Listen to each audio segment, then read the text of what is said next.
Welcome to the Slop Farm. Enjoy the video. You start by locating the exact DLL name shown in the error. That guides every next move. Open an elevated command prompt and confirm whether Windows is 32-bit or 64-bit so you place files correctly.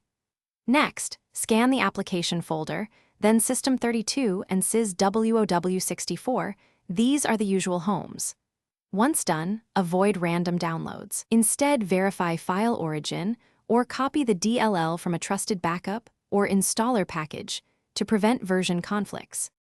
Now replace or register the DLL. Copy the correct architecture file into the application directory first, because local copies override system ones. Once placed, unregister old versions with regsfor32/u DLL name, and then register the new file with regsfor32 DLL name to add COM entries.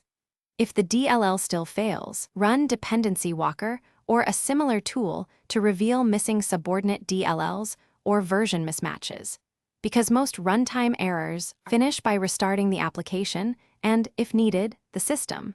Some services cache DLLs until reboot.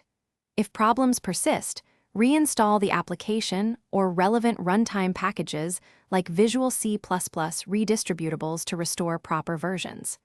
Make sure to verify the DLL's digital signature and file hash to ensure integrity and avoid malicious copies. If an error continues, roll back to the previous working restore point or restore the verified DLL from backup, because reverting is often the fastest safe recovery. Thanks for watching. Consider subscribing if we helped you today.